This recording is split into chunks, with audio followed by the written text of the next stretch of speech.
What's up, Tar Heels? Today we need to have a serious conversation about the absolute roller coaster that is the current state of North Carolina football. As many of you may already know, I'm a diehard FSU fan, but I want to be clear right off the bat that I don't have any ill will towards the Tar Heels. Now that FSU won the ACC lawsuit, I can leave with a buyout and I have no axe to grind.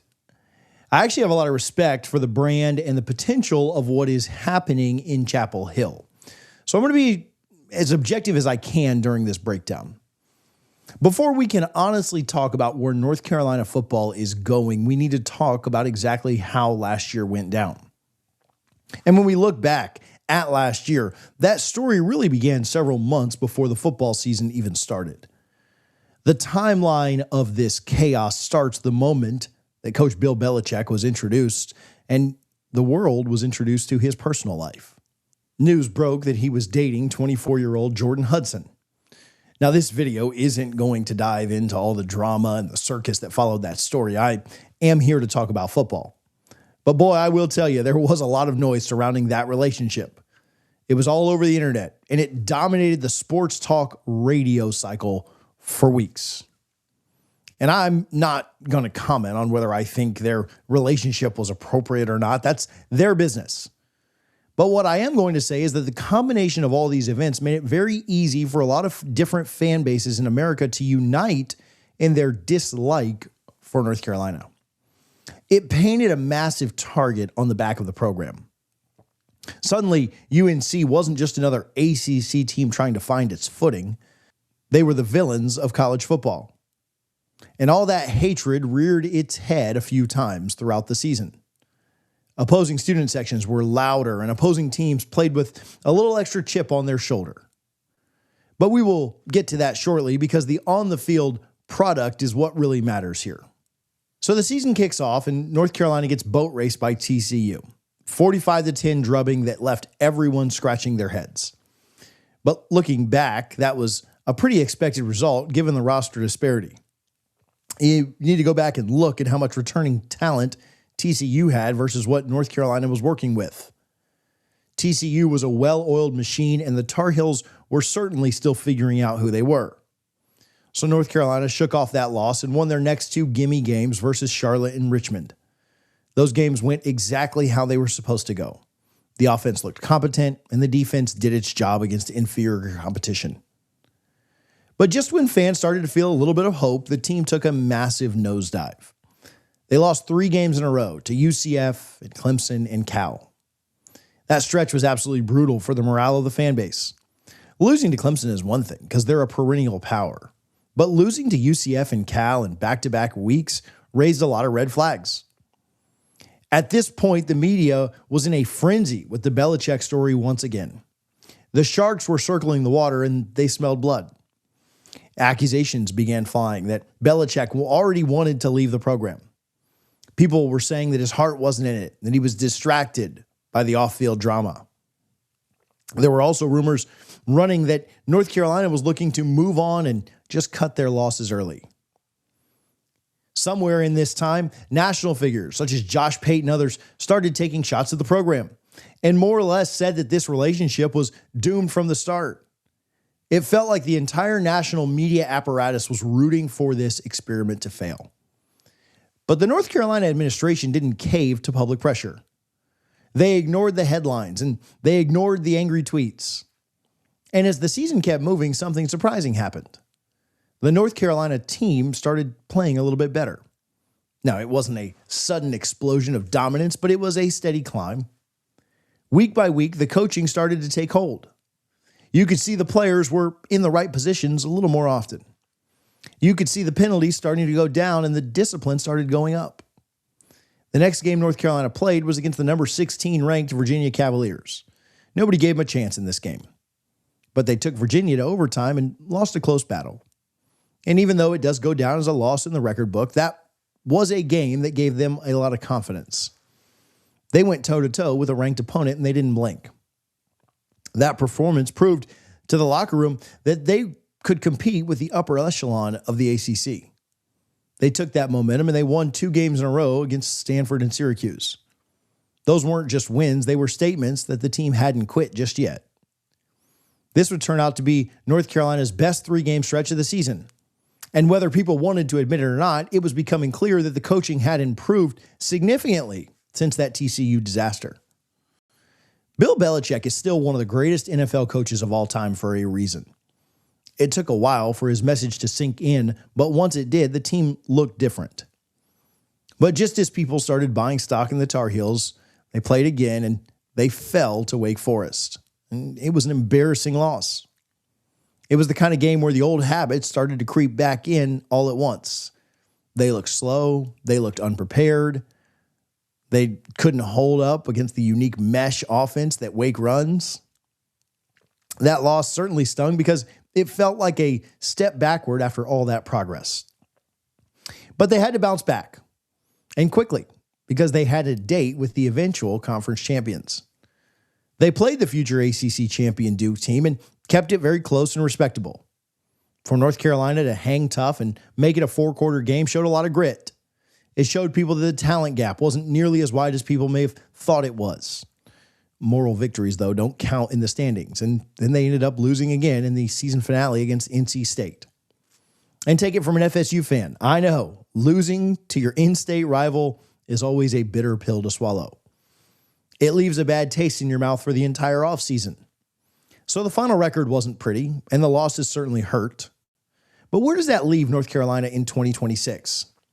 And by all accounts, Bill Belichick seems to be returning to this team here in 26. Despite the rumors and the drama, he appears to be coming back. And he's not just running it back with the same staff. He went out and hired a controversial offensive coordinator in Bobby Petrino. This is a move that sent shockwaves through the college football world. Bobby Petrino comes with a ton of baggage, and we all know his history. But if we're just talking about football, he has proven to be a very competent offensive coordinator throughout his career. He's an offensive mastermind who knows how to dissect defenses. In his last 3 seasons, the teams that he has coached significantly improved their offensive output. He took a struggling Arkansas team and made them very competitive in the ACC. He knows how to utilize quarterbacks, and he knows how to create mismatches in space. So I expect North Carolina's offense under him to improve drastically. The play calling will be more aggressive, and the schemes will be more complex. But an offense is only as good as the defense that supports it. The defense, on the other hand, is anchored by Bill's son, Steve. Steve's been around the game his entire life and has certainly learned from the best to ever do it. The defense finished the season ranked in the mid-60s nationally.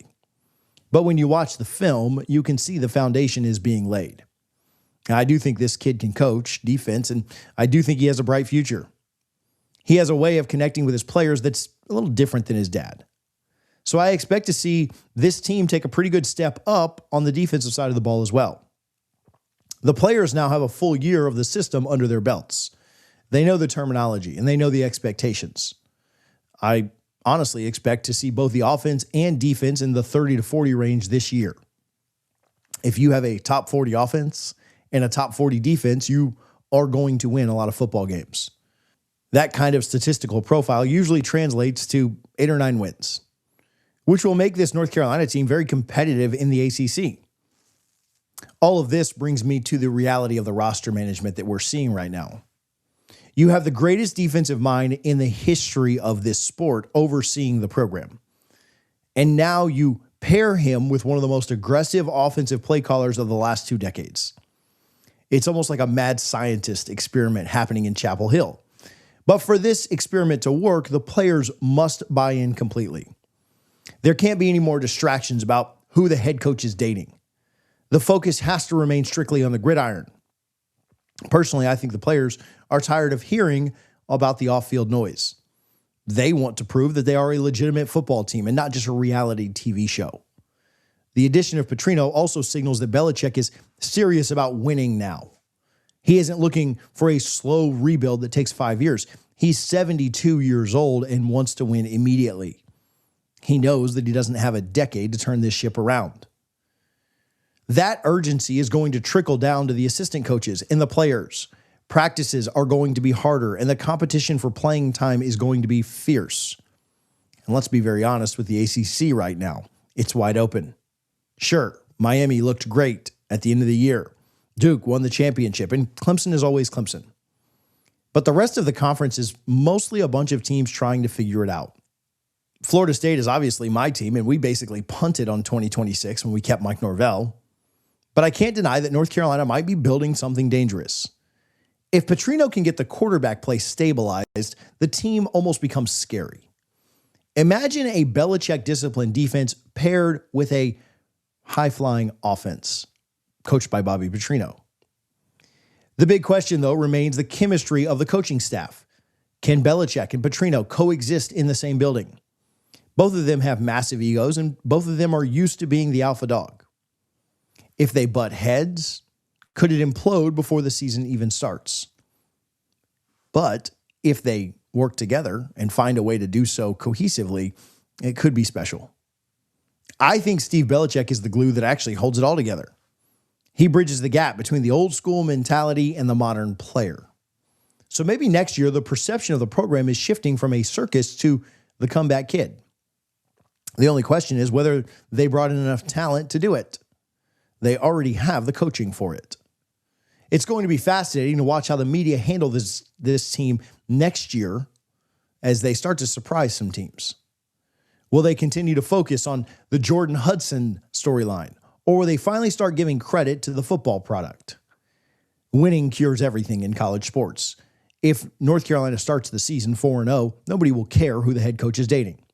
They'll only care about the rankings and the playoff picture. And yes, I said playoff picture. With our 12-team expanded playoff and the new format this year, a team like North Carolina has a much easier path. They don't need to go undefeated to make the dance. They just need to navigate the ACC and finish with 10 wins. Now, that may seem like an impossible task after a losing season, but the turnarounds we see in college football today happen faster than ever.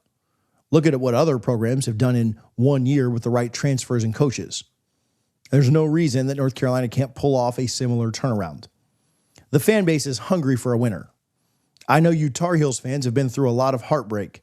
You have seen promising seasons fall apart late in the year. You've seen coaching hires that didn't work out. But this does feel a little different to me because of the pedigree involved. You don't hire Bill Belichick to be mediocre. And you don't hire Bobby Petrino to punt the ball. You make those moves because you want to win championships. So my message for the rest of the ACC is clear. Don't sleep on the Tar Heels in 2026. They will be a much harder out than people think. And I'll be watching closely from down here in Florida. So get ready for another wild ride. With Belichick and Petrino, nothing will ever be boring. It is going to be entertaining. It is going to be loud. And if things click, it is going to be very successful. Thanks for listening to a rival fan's perspective. I know it can be annoying to hear from an FSU guy, but I hope I was fair and honest about what I see. Good luck this season. Thank you guys for watching, and I'll catch you on the next one.